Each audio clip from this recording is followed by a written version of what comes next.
Wargi Bandung, selamat datang di Bandung International Podcast episode 42. Bersama saya, Kang Rio yang akan menemani wargi Bandung semua. Seperti biasa, Bandung Internasional sudah bersama komunitas yang keren dan berguna untuk wargi Bandung. Kali ini bersama Kang Uloh dari Fakta Bahasa Bandung.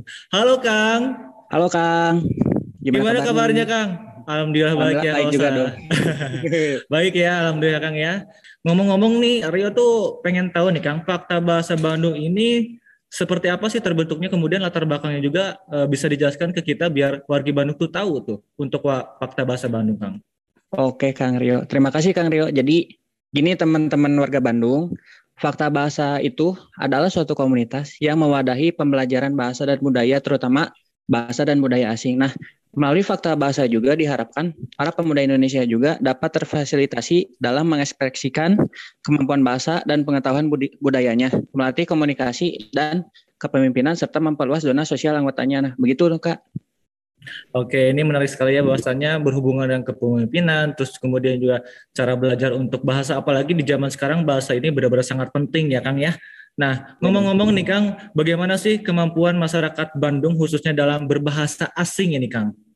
Nah, oke jadi gini Kang Rio, sebenarnya Ya, aku tuh paham dan percaya sebenarnya warga Bandung tuh udah banyak sih yang bisa bicara, yang bisa ngomong pakai bahasa asing dan kayak udah nggak asing gitu iya. dengan berbagai bahasa dan budaya asing. Dan Kang Rio aku juga lihat nih ternyata warga Bandung tuh udah melekat dengan yang namanya budaya dan bahasa asing. Contohnya tuh kayak banyak nih warga Bandung yang sering nonton drakor atau mungkin sekedar chatting dengan bahasa Inggris. Nah itu kalau menurut aku nggak bisa dipungkiri juga bahwa Bandung itu kan merupakan daya tarik wisata juga nih ya Kang. Dan kota Iya. kita juga kan terkenal dengan kota yang berkecimpung di dunia industri kreatif nih. Nah, jadi aku tuh percaya sebenarnya banyak banyak sih warga Bandung yang sudah paham dengan budaya dan sudah bisa berbahasa asing nih Kang. Iya, oke, menarik sekali ya. Bahwasanya apalagi generasi Z sekarang ini, kalau misalkan kayak chattingan ataupun kita berbahasa, kadang dicampur dengan bahasa Inggris, terus juga bahasa Indonesia karena sudah terbiasa ya Kang ya. Itu menunjukkan bahwasanya dari generasi yang ada di Bandung ini sudah belajar untuk berbahasa tentunya ya Kang ya. Kalau Rio tuh pengen tahu Kang, khususnya warga Bandung juga, kalau Fakta Bahasa Bandung ini programnya di dalamnya ada apa saja sih Kang? Wah, menarik banget dong, Kang. Hmm. Jadi, fakta bahasa Bandung itu yang pertama itu ada mendirikan klub-klub bahasa dan budaya. Iya, Terus, tentunya juga, Kang, kita tuh ada clubbing. Nah, clubbing. ya, Akang penasaran nggak clubbing itu apa? Aduh, apa ya? Penasaran banget clubbing tuh yang kayak gini atau kayak Oh, gimana, enggak, Kang? Oh, bukan, Kang, bukan bukan, ya, Kang. bukan. Kita bukan Aduh. clubbing mabok-mabok kayak gitu, Kang. Jadi, clubbing itu adalah salah satu program di Fakta Bahasa di mana kita belajar tentang bahasa dan budaya asing melalui tutor Fakta Bahasa Bandung. Nah, Ya. sebenarnya Kang, di clubbing itu tuh kita nggak bukan mabok yang nggak bener loh Kang, tapi kita tuh bisa Hmm. mabok bahasa juga sih kalau di clubbing kita tuh istilahnya. Hmm. Wah, ini keren banget ya. Jadi apalagi bahasa itu bisa jadi kecanduan juga ya. Kalau misalkan kita terus dipraktekkan. Nah, ngomong-ngomong kan ini tadi Kang Ulo soal tentang tutor nih, Kang. Kalau sistem tutor di Fakta Bahasa Bandung ini seperti apa sih, Kang? Wah, jadi gini Kang, sebenarnya kalau tutor di Fakta Bahasa Bandung itu, yang pertama tuh Fakta Bahasa Bandung tuh ngadain open recruitment Kang. Nah, Ya. setelah dari open recruitment itu, calon tutor yang mendaftar itu nanti bakal ini Kang, bakal di-invite ke dalam grup dan akan melalui tahap-tahap seleksi Kang, yaitu dari seleksi berkas dan ada seleksi wawancara juga nih Kang. Nah, terus nanti ada beberapa faktor juga kan yang menentukan menjadi tutor. Nah, bisa dari pengalaman dalam mengajar, lalu tes kecakapan juga Kang. Nah, seperti itu Kang kalau sistem tutor yang ada di Fakta Bahasa Bandung. Wah, benar-benar Wagi Bandung kalau misalkan mau dicoba boleh ya di Fakta Bahasa Bandung. Oke, Kang. Nah, ada gak sih kerjasama dengan pihak-pihak luar yang dilakukan oleh Fakta Bahasa Bandung? Mengingat nih kerjasama-kerjasama ini mungkin bisa dilakukan dengan Fakta Bandung yang nantinya tuh bisa lebih luas jaringannya, Kang. Wah, pasti udah banyak dong Kang. Hmm. Tapi terakhir kali itu kita bekerja sama dengan English Club Icopin waktu itu Kang. Nah, jadi kita itu mempelajari dan membandingkan masing-masing program yang kita punya dan program yang orang lain punya Kang. Soalnya di kita tuh program kelasnya tuh kita kan ngasih kebebasan kepada tutor untuk menggunakan media ajarnya masing-masing, Kang. Nah, terus kelas kita itu berfokus kepada 70% praktek, Kang.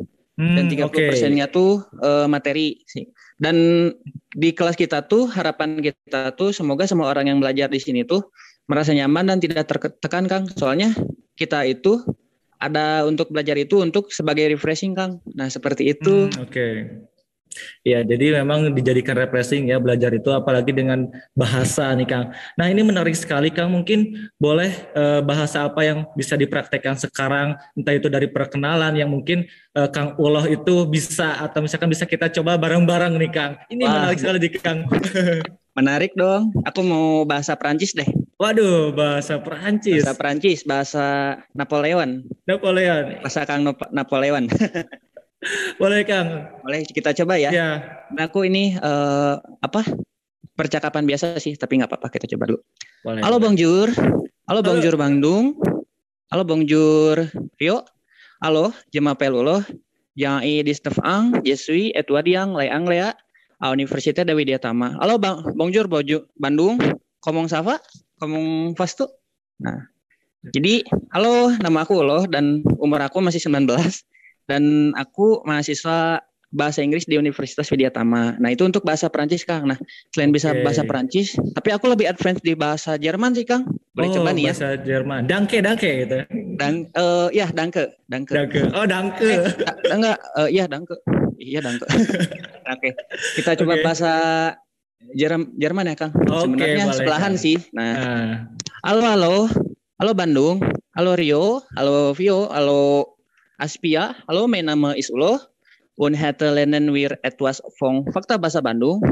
Und auch Sprache vor allem Fakta Bahasa Bandung im internationalen Podcast mit Rio und Aspia und Dialekte von Bandung. Nah, halo, jadi nama aku Uloh dan dari Fakta Bahasa Bandung, dan hari ini aku ada di podcast Bandung Internasional dengan Kak Rio dan Kak Aspia dan juga warga Bandung nih, Kang, warga-wargi Bandung. Wah, keren bangetnya. Dari bahasa Perancis kemudian juga bahasa Jerman, Kang Uloh benar-benar sudah menguasai. Wah, keren. Apalagi kalau misalkan saya dengar ya barusan bahasa Perancis sama Jerman itu lumayan pengucapan katanya, Kang. Aduh, kalau saya sih biasanya yang emang lebih simpelnya itu kayak bahasa Jepang. Hajime mashite watashi wa Arimada desu ka. Anata kara kurisi biaya bahasa Tokyo. Oh, itu lagu sih, Kang. Kayaknya Kangnya suka Oke, Kang. Nih. Kita ke pembahasan yang lain. Kang Uloh, ini dari Fakta Bahasa sendiri mungkin ada dari warga Bandung atau warga Bandung yang memang tertarik nih untuk bergabung. Caranya itu seperti apa sih, Kang? Nah, caranya itu gampang, Kang. Kalau ada warga-wargi Bandung yang tertarik untuk join, bisa stay tune di Instagram kita @faba_bdg. Nah, itu dikepoin aja, Kang. Soalnya banyak informasi-informasi di situ. Selain open recruitment, kita ada informasi tentang bahasa dan budaya juga, Kang. Nah, terus untuk selain itu juga bisa ke WhatsApp saya di 0878 312 80787. Nah, itu Kang. Kalau mau tanya-tanya. Siap. Nah, itu warga Bandung yang pengen gabung, caranya di Fakta Bahasa Bandung langsung aja ya. Kepoin pokoknya. Nah, ngomong-ngomong nih Kang, pasti warga Bandung pengen tahu nih tips-tips cara belajar bahasa itu seperti apa sih, Kang? Wah, boleh nih Kang. Jadi kayak belajar bahasa asing dan budaya asing dalam satu waktu ya? Iya, benar. Benar banget, Kang. Nah, jadi gini Kang, sebenarnya kalau menurut aku itu ada tekniknya sendiri. Nah, yang pertama itu kita harus make sure bahwa kita itu udah research tentang karakteristik bahasa itu sendiri. Nah, soalnya gini Kang, tiap bahasa itu ada keunikan dan karakteristiknya masing-masing. Even why we are learning about bahasa yang mirip menurut aku tuh justru akan membuat kita tidak berkembang. Justru membuat kita tuh kayak lebih pusing untuk melakukan perkembangan dalam bahasa itu. Nah, misalnya gini Kang Rio tuh belajar Spanyol sama bahasa Italia. Atau misalnya Kang Rio kan orang Indonesia nih, tapi belajar bahasa Melayu juga nih. Nah, menurut aku ketika Kang Rio belajar di satu waktu itu malah buat Kang Rio itu pusing. Soalnya mereka tuh kayak punya karakteristik bahasa yang mirip. Soalnya turun pun bahasa Kang. Nah, kalau misalnya Kang Rio ingin melakukan kayak perkembangan gitu, itu bakal sulit sekali karena dari segi kosakata dari segi tata bahasa itu mirip Kang. Bener gak Kang? Bahasa Melayu dan bahasa Indonesia tuh mirip sih. Betul, nah, betul. Jadi dari situ tuh kayak otak kita tuh kayak mix and match menjadi satu bahasa itu kayak susah banget loh Kang. Dan itu kayak nggak make sense buat otak kita itu. Nah, jadi yang pertama tuh Kang jangan mencampur adukan bahasa yang berasal dari satu rumpun. Nah, terus selanjutnya itu karena jangan belajar dari satu rumpun itu, nah makanya kita make sure Kang, jangan kalau ketika kita belajar bahasa asing itu bahwa kita tuh belajar dua bahasa asing yang dari rumpun yang berbeda. Nih Kang, contohnya tuh kayak dari bahasa Spanyol dengan bahasa Jepang itu kan sesuatu yang sangat jauh ya Kang. Nah, Iya, betul. lalu ada bahasa Mandarin dengan bahasa Jerman. Nah, jadi kalau kita belajar seperti itu, mindset kita tuh nggak akan kecampur dari belajar bahasa yang kita pelajari itu Kang. Nah, terus Kang, aku juga bisa bilang nih, kayak kita tuh harus punya rutinitas yang secara kontinu dilakukan. Misalnya gini Kang, misalnya Kang Rio tuh tiap pagi tuh minum kopi nih. Nah, sambil minum kopi tuh dengerin podcast bahasa Perancis. Nah, lalu misalnya, udah nih paginya tuh belajar bahasa Perancis. Nah, sorenya tuh Kang Rio tuh nonton film bahasa Jerman. Nah, seperti itu Kang contohnya tuh. Nah, itu tuh dilakuin terus menerus selama 1 minggu. Jadi misalnya 1 minggu tuh paginya belajar bahasa Perancis. Misalnya contohnya tuh sorenya tuh belajar bahasa Jepang. Nah, itu tuh dilakuin terus selama 1 minggu dan kontinuitas yang harus dilakukan secara setiap hari. Kita tuh nggak bisa Kang kayak belajarnya tuh oke, kita seminggu bahasa Perancis, seminggu bahasa Jepang. Nah, itu kalau menurut aku itu susah banget Kang. Nah, gitu. Oke. Terus berarti aku mau nambahin juga nih Kang. Boleh.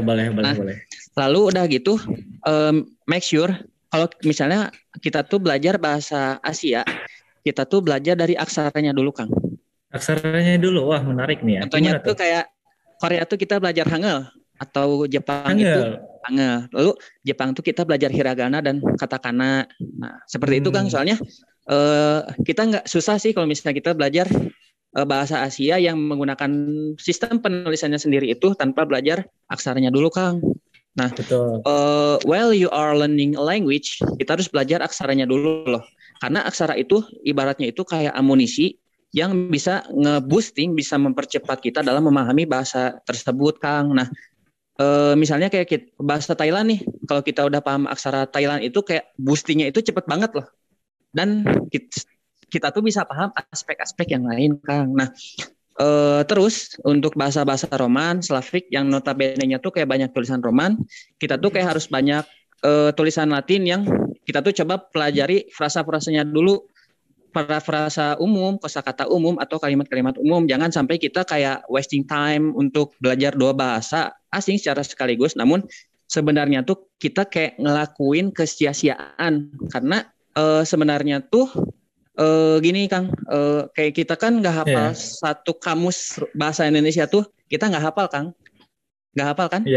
Tapi kita tuh kayak bisa pakai bahasa Indonesia tuh karena kita tuh menggunakan frasa-frasa umum, kosakata umum dan kalimat-kalimat umum yang dipakai di kehidupan sehari-hari Kang. Nah seperti itu. Nah lalu aku ada ini Kang buat bahasa-bahasa Roman kayak contohnya tuh Spanyol, Perancis, Italia, Portugal. Nah dari 4 ini tuh kita jangan belajar sekaligus. Jadi kita ambil satu dulu. Misalnya aku mau belajar bahasa Spanyol dulu nih. Nah, nanti kalau udah belajar bahasa Spanyol itu akan mudah ketika kita belajar bahasa Italia. Nah, dari bahasa Italia itu kita belajar ke bahasa Perancis. Nah, lalu kalau misalnya Slavik kayak Ukraina, Rusia, terus ada Hungaria, Belarus, itu juga jangan kayak mempelajari dalam satu waktu. Jadi kita tuh harus ngambil satu bahasa dulu, baru ngambil ke bahasa yang lain. Nah, terus kita juga harus tahu karakteristik bahasa tersebut agar kita paham treatment dan cara memperlakukan bahasa itu, karena belajar bahasa yang karakteristiknya berbeda itu bisa menjadi suatu refreshing yang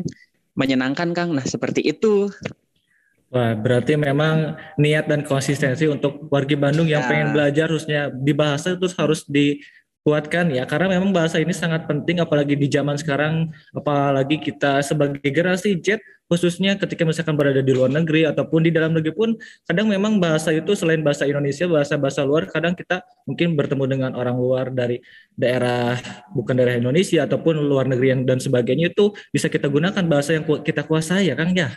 Ya Kang, bener banget nih Kang. Betul. Nah, jadi ingat sih kalau misalkan dulu saya sempat belajar kayak bahasa Jepang yang secara otodidak kayak belajar huruf hiragana, katakana, NANI itu lumayan benar-benar cukup prosesnya Kang, benar asli. Jadi memang konsistensi itu diperlukan nih untuk warga Bandung. Oke, ini menarik sekali Kang. Kalau Rio pengen tahu nih Kang, di Fakta Bahasa ini jumlah anggotanya ada berapa sih Kang? Wah 100 ke 50 atau berapa Kang? Wah udah di atas 100 sih Kang, udah ratusan. Waduh. Udah banyak. Itu dari mana aja sih Kang? Karena sebenarnya gini Kang, kita kan sebelumnya kan offline. Iya. Nah karena sekarang online itu kita jadi satu Indonesia ya Kang. Waduh, siswanya tuh iya. Ya satu Indonesia, makanya ada yang dari Bali, ada yang dari Papua, ada yang dari Sumatera. Wah menyenangkan banget sih Kang. Berarti bisa saling belajar juga ya, dari setiap provinsi yang ada di Indonesia tentunya ya Kang ya. Oke, terakhir Kang, harapan dari Akang sendiri untuk Fakta Bahasa dan tentunya generasi milenial untuk bahasa sendiri seperti apa sih Kang? Boleh dijelaskan Kang? Wah, boleh nih Kang, terakhir nih.